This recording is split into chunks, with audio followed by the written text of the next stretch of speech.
facing west. That's right. Amen. That's right. Facing. Look at me when I'm... That's why this synagogue and every Jewish synagogue is built so that the Aron Kodesh, the Ark, faces Jerusalem. It faces west, east. I'm sorry.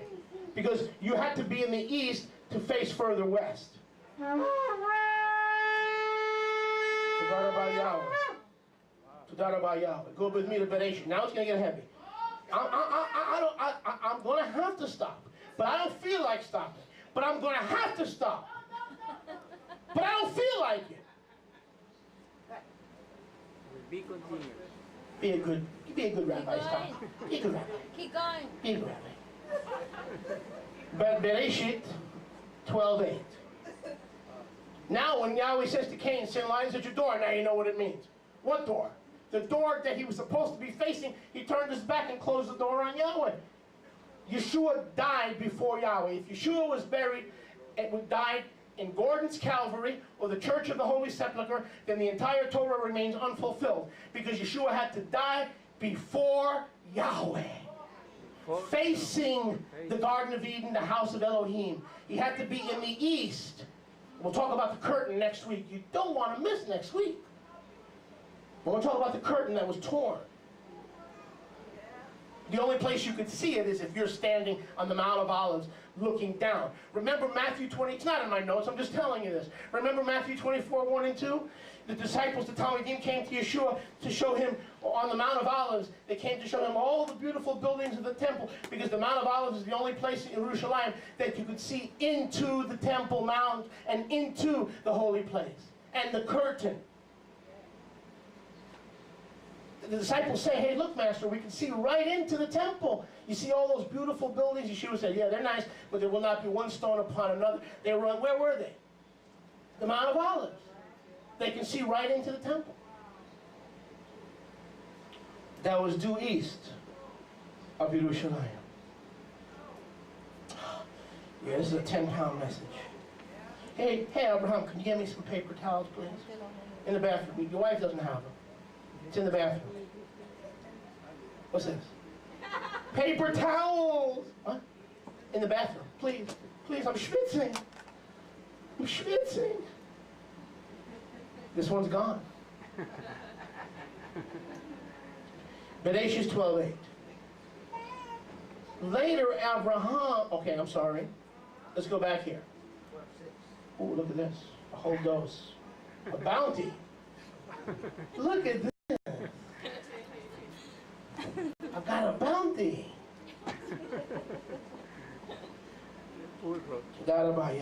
I got to become one of those professional preachers with a silk handkerchief. I go for I'm the cheaper end version, low end. Okay. So Adam planted.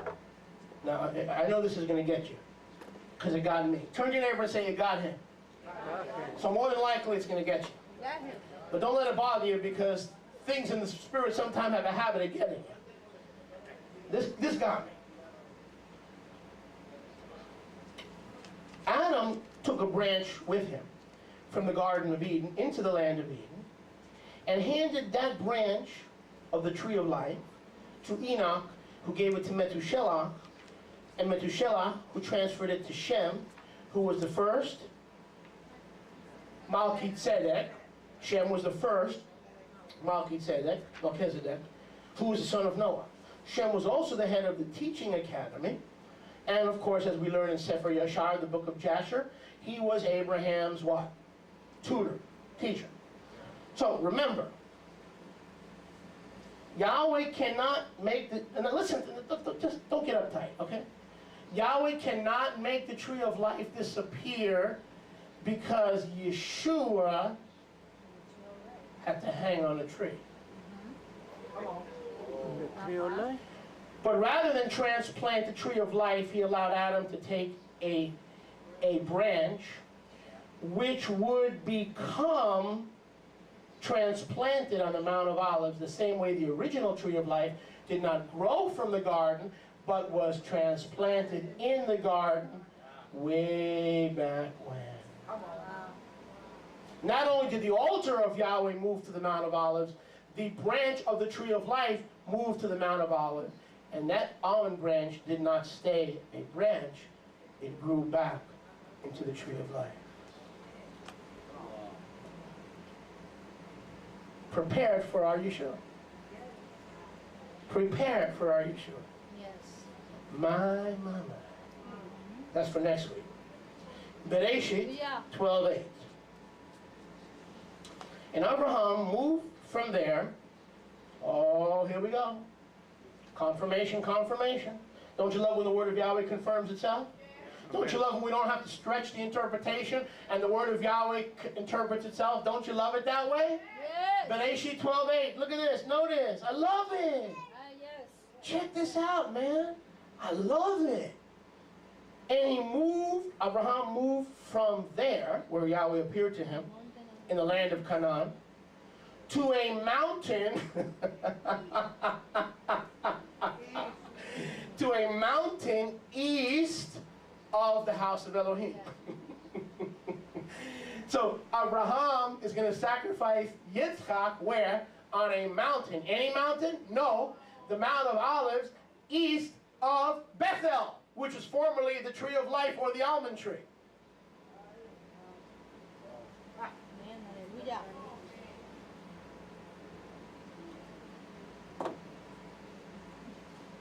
Hallelujah.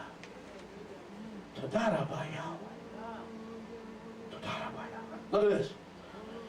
And he moved from there to a mountain on the east of the house, or to the east. And there he pitched his tent.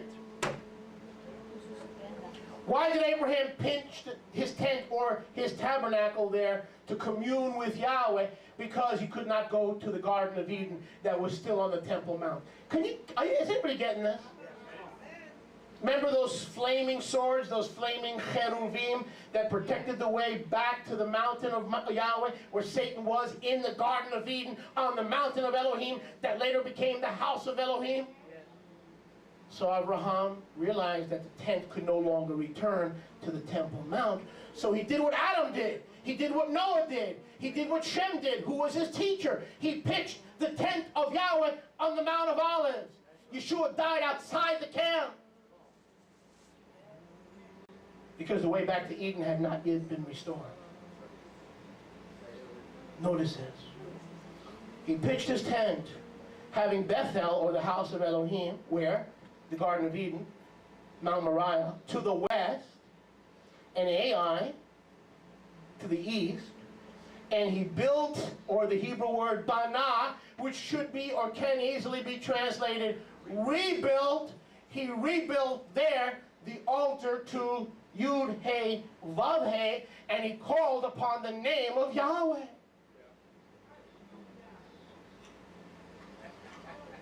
He rebuilt an altar on the Mount of Olives, directly east of the Temple Mount, or the house of Bethel, and in that altar he set up the tabernacle, because the way to the garden had not yet been made manifest.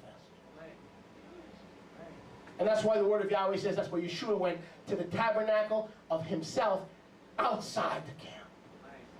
My. And there he built an altar to Yahweh and called upon the name of Yahweh. I love these people. They say, you get them all the time. You get them. Well, brother, you give me another few minutes. Yes? And they say, well, brother, in Exodus chapter 6, gold, as in road, told. Gold! Said to Moses, I appeared to Abraham, Yitzchak, and Yaakov as El Shaddai, but by my name, Yehovah, I was not known to them. You're the first, Moses. You're the first. Idiots. Pardon me. Forgive me. In Exodus chapter 6, verse 2, in Hebrew there's no question mark, and the Hebraic form of a question is determined by the context of the words. Yahweh says, was I not known to Abraham, Isaac, and Jacob as El Shaddai? Was I not known to them? Not, I was not known to them. Was not I? So because you have the name that they had, now go and let my people go. Because I'm sending you in the same name that I sent them. But I appeared to them as Elohim Almighty, El Shaddai, and by my name Yahweh. Was I not known to them? So what's your excuse? Because in Hebrew there's no question mark. So the translators put it into a form of a question. I'm sorry, put it into the form of a statement. But in the Hebrew it's a question. He's saying, wasn't I known, even though I'm El Shaddai, wasn't I not known to them as Yahweh? So go. It makes sense. Hallelujah. And how do I know Abraham knew the name of Yahweh before Moses? So next time you read one of these bird brains, you don't have to call on the name of Yahweh, because Abraham, Isaac, and Jacob called on the name of El Shaddai. It says here in Genesis 12:8, there, where? On the Mount of Olives, Abraham called on the name of Yahweh.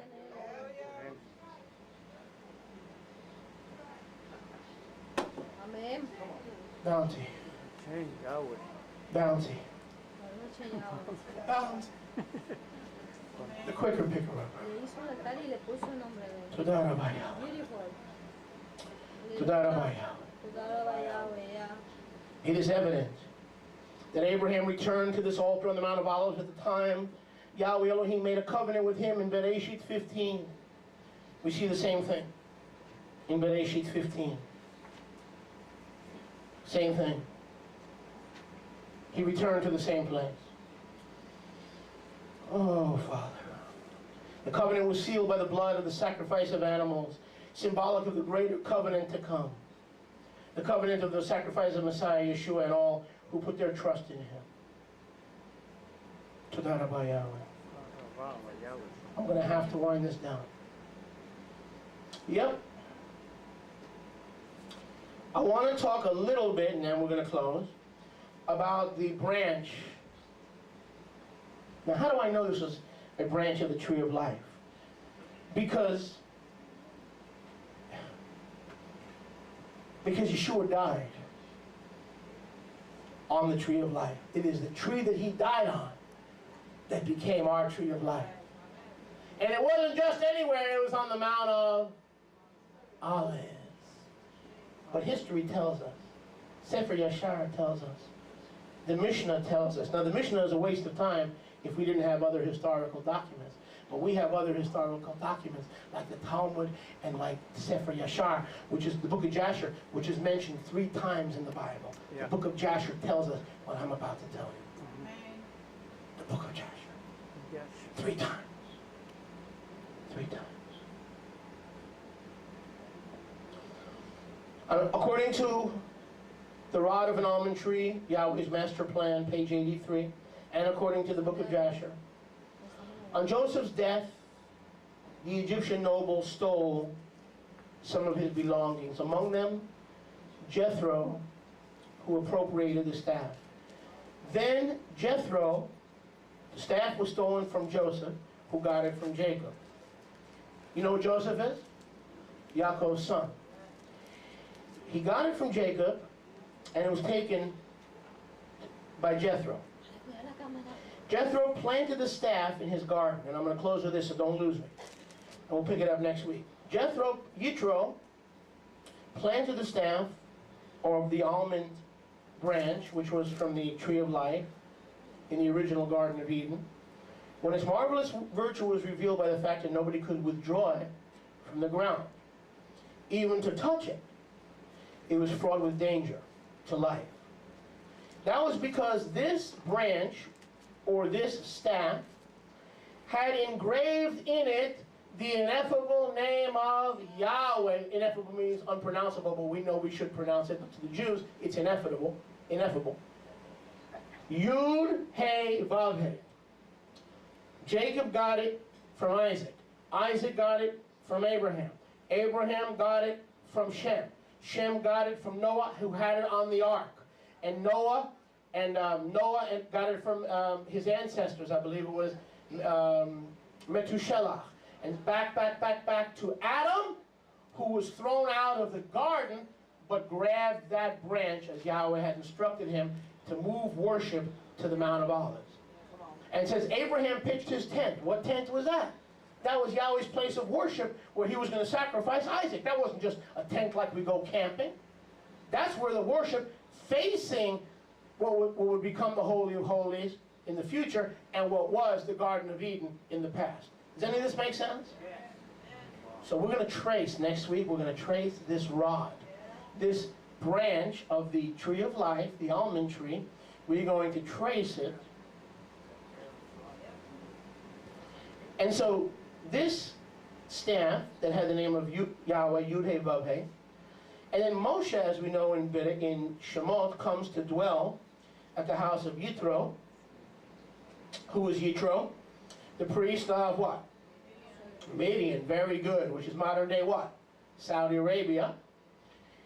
And Moshe was able to take it out of the ground because he had committed to his wife Zipporah, Yitro's daughter, who was given to him in marriage. And that's from the Bible as well as the Jewish Encyclopedia. How many years did Moshe live with Yitro, his father-in-law, priest of Midian? 40 years. At the burning bush, Yahweh gave Moshe his mission, his name, and the authority to lead Israel. When Moshe asked by what sign the people would believe him, Yahweh referred him to the rod. When Moshe said, by what sign will the people of Israel believe me? Yahweh referred Moshe Rabbeinu to the branch of the almond tree, part of the original tree of life that was on the Temple Mount. Baruch Hashem Yahweh. Now, in other words, in Christianity, oh, the rod of Moses. Well, wait, hello? This was not a baby rod. This was a rod with the name of Yahweh that had the power to deliver an entire nation. And Moses got it from the backyard of Jethro because he had come into Yahweh's will outside of Egypt and for 40 years dwelt there learning Yahweh and the mountain of Yahweh, becoming familiar with Yahweh. And Yahweh says, I've been saving this rod.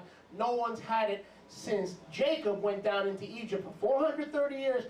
No one's had the almond branch of the tree of life, but in your hands it will become the rod of deliverance. My. It wasn't just a rod, like the guy that plays for the Yankees. It's not a rod, Alex Rodriguez. This was the rod. This was the rod. Baruch Hashem. So Yahweh gave Moshe his mission, his name, and the authority to lead Israel through the rod. And when Moshe asked Yahweh by what sign would the people believe him, Yahweh referred him to the rod. When Moshe asked by what name he was to come, Yahweh referred him to the name on the rod, Yud-He, Vav-He. During the spiritual battle between Moshe and Pharaoh, the rod was once again used. In Exodus chapter 7, verses 9 through 12, there's the battle of the rods.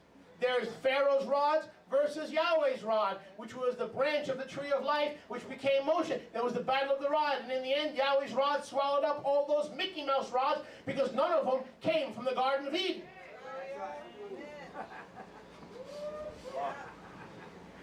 Baruch Hashem Yahweh. Hallelujah.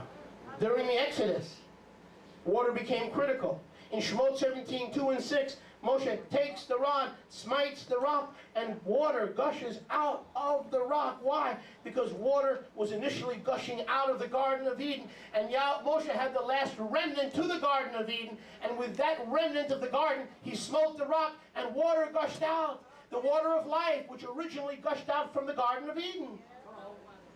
I'm going to close at 5. It's going to be done. In about 4 minutes, we're going to be able to say, Kana Telestia. Yeah, man, it is finished. Give me 4 minutes.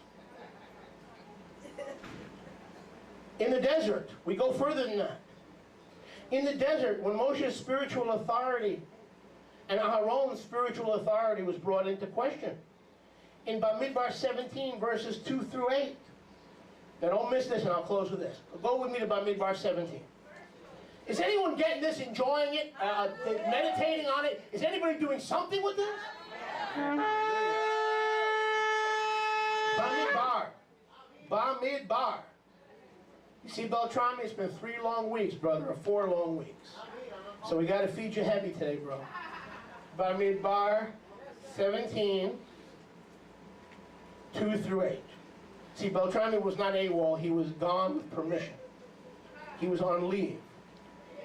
With permission. Bamidbar 17. Now stay with me now. Rebellion is in the camp. They're rebelling against the leaders, Moshe and Aharon, Korach and his people. The rebellion of Korach. Over tzitzit, by the way. They were arguing over the tzitzit. That's another teaching. You could look it up. We taught on that. What was the rebellion of Korach? What was it over? Bamidbar 17, verse 2. Speaking, Yahweh said, no, please stay with me. Yahweh said to Moshe, speak to the children of Israel, take from every one of them a rod, according to the Ba'it, the house of their Ahavot fathers, from all the leaders, 12 tribes, according to the Ba'it of their Ahavot, 12 rods, write every man's name on his rod. Look at me. Every one of those rods had the name of the father of the tribe. But there was one rod, Aaron's rod, that didn't have the name of the tribe. It had the name of Yahweh. Because that was the same rod Moshe and Aaron shared in the presence of Pharaoh. And that's why this was going to happen. That's why. Watch this. And you shall write Aaron's name upon the rod of Levi. For one rod shall be the head of the Ba'it of their Avot. And he already had Yahweh's name, so he wrote Aaron's name. And you will lay them in the tabernacle of the congregation before the testimony where I will meet with you. And it will come to pass, the man's rod whom I will choose, I shall make blossom. And I will make to cease from before me all the complainings and murmurings of the children of Israel, whereby they murmur against you.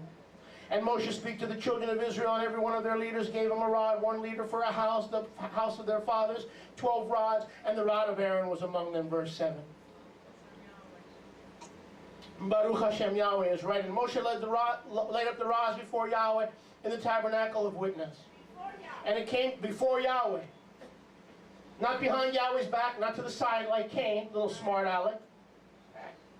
Yeshua had to die on the Mount of Olives, so that's the only place he can die before Yahweh. Any place else he would have died to the side of Yahweh, because Yahweh looks out of the Holy of Holies, the Garden of Eden, the future Holy of Holies, and looks east. And in order for you to do your conduct before Yahweh, you've got to be east, due east, where Abraham pitched his tent looking west. And Cain did not do that smart aleck.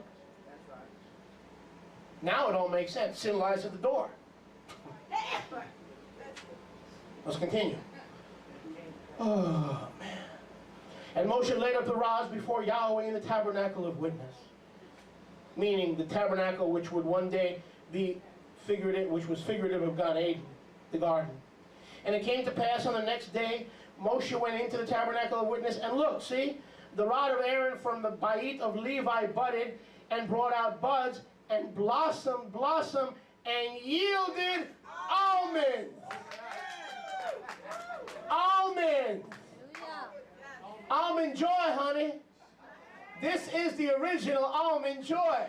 Father, we thank you in Yeshua's name. Adios. We love you. Shabbat shalom. We'll see you next week. Shabbat shalom.